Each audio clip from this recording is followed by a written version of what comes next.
Chapter 7 Finodry. Colin and Susan looked up, not knowing what to expect. The voice sounded friendly, but was that any guide now? Over the top of the rock dangled a pair of feet, and between these were two eyes, black as sloes, set in a leathery face, bearded and bushy-browed. Rocks are old stubborn souls.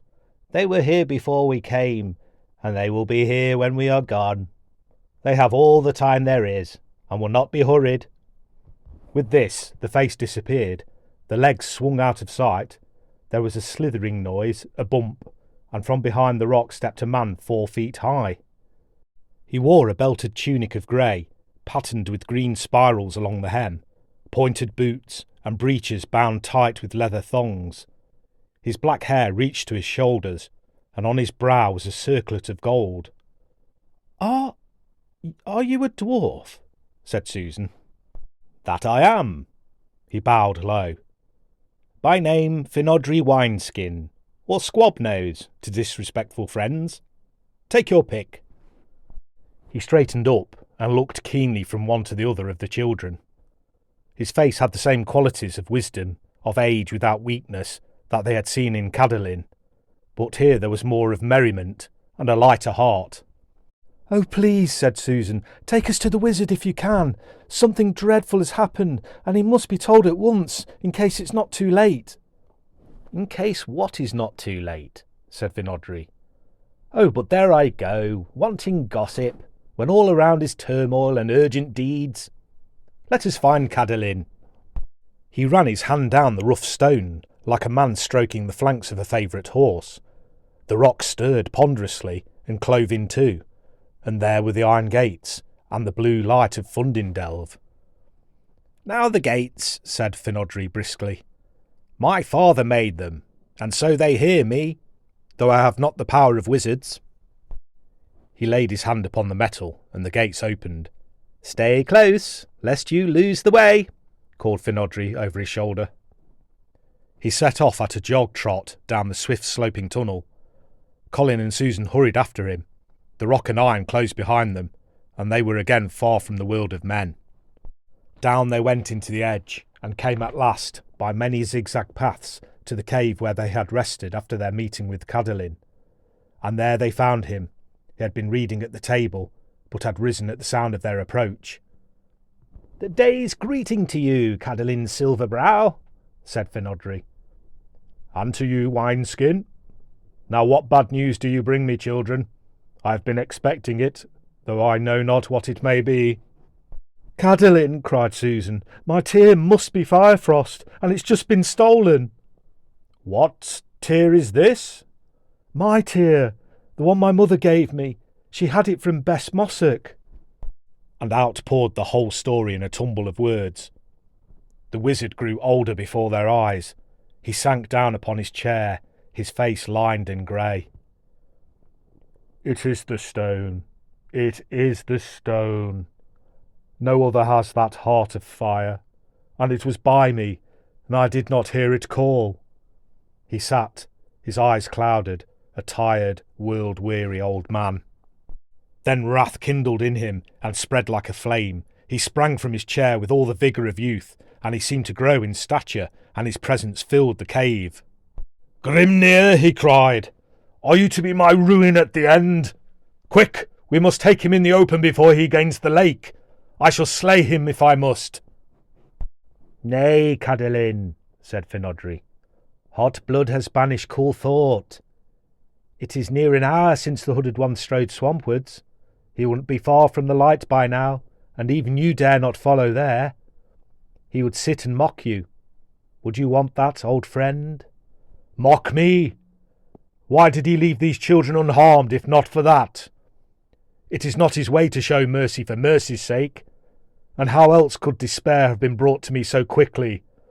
I am savouring his triumph now, as he meant me to. But what you say is reason. For good or ill the stone is with him. All we can do is guard and wait, though I fear it will be to no good purpose." He looked at the children, who were standing dejectedly in the middle of the cave.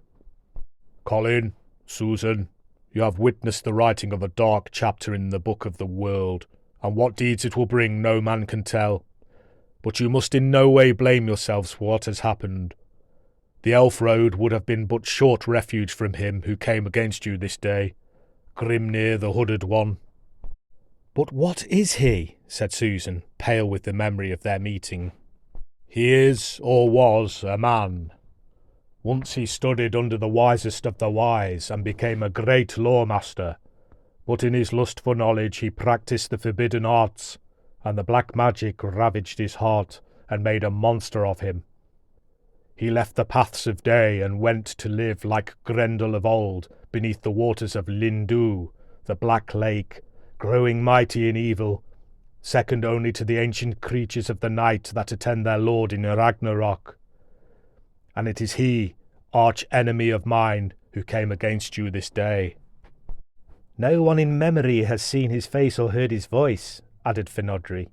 Dwarf legend speaks of a great shame that he bears therein, a gadfly of remorse, reminding him of what he is, and of what he might have been. But then that is only an old tale we learnt at our mother's knee, and not one for this sad hour. Nor have we time for folk talk, said Cadolin. We must do what we can, and that quickly. Now tell me, who can have seen the stone and recognised it? Well, nobody, said Colin. Selina Place, cried Susan. Selina Place! My tear went all misty. Don't you remember, Colin? She must have seen my tear and stopped to make certain. Ha! Laughed Finodri bitterly. Old shapeshifter up to her tricks. We might have guessed the weight of the matter had we but known she was behind it.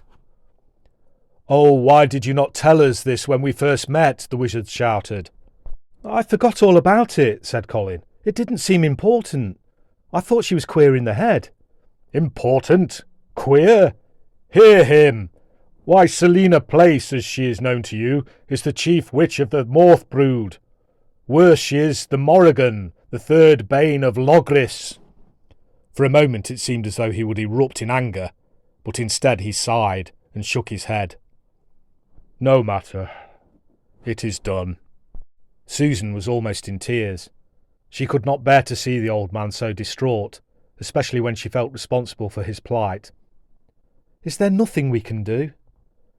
The wizard looked up at her, and a tired smile came to his lips. Do?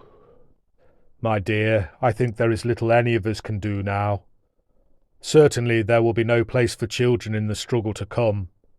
It will be hard for you, I know, but you must go from here and forget all you have seen and done. Now that the stone is out of your care, you will be safe. But, cried Colin, but you can't mean that. We want to help you. I know you do, but you have no further part in this. High magic and low cunning will be the weapons of the fray, and the valour of children would be lost in the struggle. You can help me best by freeing me from worry on your behalf. And, without giving the children further chance to argue, he took them by the hand and out of the cave. They went in misery, and shortly stood above the swamp on the spot where they had first met the wizard 3 nights ago. Must we really not see you again? Said Colin. He had never felt so wretched. Believe me, it must be so. It hurts me, too, to part from friends, and I can guess what it is to have the door of wonder and enchantment closed to you when you have glimpsed what lies beyond.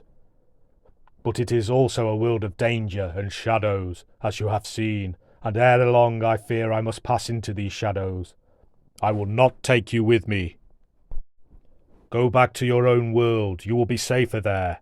If we should fail, you will suffer no harm, for not in your time will Nastrond come.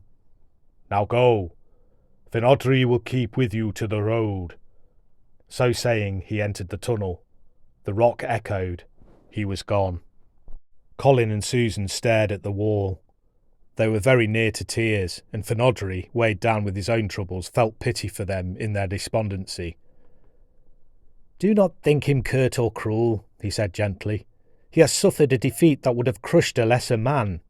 He is going now to prepare himself to face death, and worse than death, for the stone's sake, and I and others shall stand by him, though I think we are for the dark.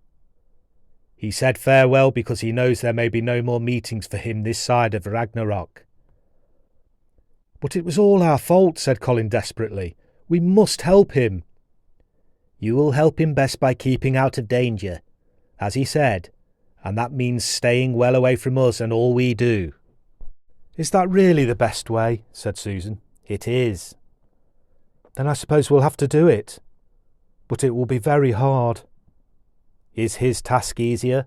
Said Finodri. They walked along a path that curved round the hillside, gradually rising till it ran along the crest of the edge. You will be safe now, said Finodri, but if you should have need of me, tell the owls in Farmer Mossock's barn. They understand your speech, and will come to me, but remember that they are guardians for the night and fly like drunken elves by day. Do you mean to say all those owls were sent by you? Said Colin. Aye, my people have ever been masters of bird law. We treat them as brothers, and they help us where they can. 2 nights since they brought word that evil things were closing on you. A bird that seemed no true bird, and scarce made off with its life, brought to the farm a strange presence that filled them with dread, though they could not see its form. I can guess now that it was the hooded one, and here is Castle Rock, from which we can see his lair. They had come to a flat outcrop that jutted starkly from the crest, so that it seemed almost a straight drop to the plain far below. There was a rough bench resting on stumps of rock, and here they sat. Behind them was a field, and beyond that the road, and the beginning of the steep front hill. It is as I thought, said Finodri. The Black Master is in his den. See yonder is Lindu, garlanded with mosses and mean dwellings. Colin and Susan looked where Finodri was pointing, and some 2 or 3 miles out on the plain they could see the glint of grey water through the trees. Men thought to drain that land and live there, but the spirit of the place entered them, and their houses were built drab and desolate and without cheer, and all around the bog still sprawls. From out of the drear lake come soulless thoughts, and drift into the hearts of people, and they are one with their surroundings. Ah, but there goes he who can tell us more about the stone. He pointed to a speck floating high over the plain, and whistled shrilly. Hi, Windhover, to me! The speck paused, then came swooping through the air like a black falling star, growing larger every second, and, with a hollow beating of wings, landed on Finodri's outstretched arm, a magnificent kestrel, fierce and proud, whose bright eyes glared at the children. Strange company for dwarves, I know, said Finodri, but they have been prey of the Morth brood, and so are older than their years. It is of Grimnir that we want news. He went by here. Did he seek the lake? The kestrel switched his gaze to Finodri, and gave a series of sharp cries, which obviously meant more to the dwarf than they did to the children. Aye, it is as I thought, he said when the bird fell silent. A mist crossed the plain a while since, as fast as a horse can gallop, and sank into Lindu. Ah, well, so be it. Now I must away back to Cadolin, for we shall have much to talk over and plans to make. Farewell now, my friends. Yonder is the road. Take it. Remember us, though Cadolin forbade you, and wish us well. Goodbye. Colin and Susan were too full to say more. It was an effort to speak, for their throats were tight and dry with anguish. They knew that Cadolin and Finodri were not being deliberately unkind in their anxiety to be rid of them, but the feeling of responsibility for what had happened was as much as they could bear. So it was with heavy hearts that the children turned to the road, nor did they speak or look back until they had reached it. Finodri, standing on the seat, legs braced apart, with Windhover at his wrist, was outlined against the sky. His voice came to them through the still air. "Farewell, my friends!" They waved to him in return, but could find no words. He stood there a moment longer before he jumped down and vanished along the path to Fundindelv, and it was as though a veil had been drawn across the children's eyes.